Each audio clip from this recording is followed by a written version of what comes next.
सत्तारूढ पक्ष सर्व प्रकारच्या चर्चांकरता आम्ही तयार आहोत।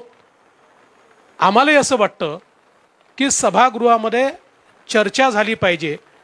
याचं कारण शेतकऱ्यांचे प्रश्न आहेत, आरक्षणाचे प्रश्न आहेत।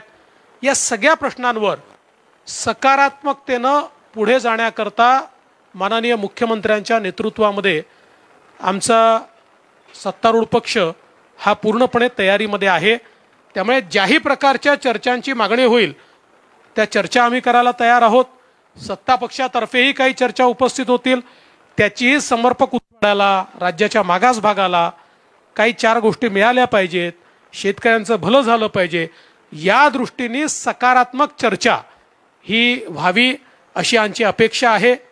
कदाचित आता 3 राज्यांमध्ये जो काही पराभव झालेला आहे त्याच्यामुळे काहीतरी आत्मपरीक्षण आमचा विरोधी पक्ष करेल आणि जनतेला काय हवं आहे हे जर विरोधी पक्षाच्या लक्षात आलं तर निश्चित त्यातनं काहीतरी भलं होईल।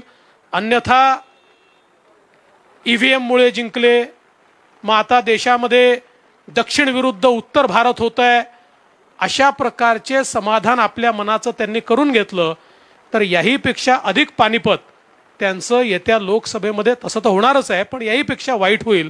त्यामुळे मला असं वाटतं की निश्चितपणे विरोधी पक्षांनी आवश्यक ते सगळे प्रश्न उचलावे, पाहिजे तेवढा वेळ आम्ही त्याला देऊ, पाहिजे तेवढ्या चर्चा त्याच्यावर करू आणि महाराष्ट्राच्या हिताकरता सकारात्मक अशा प्रकारचे निर्णय या अधिवेशनामध्ये होतील हा विश्वास मी व्यक्त करतो।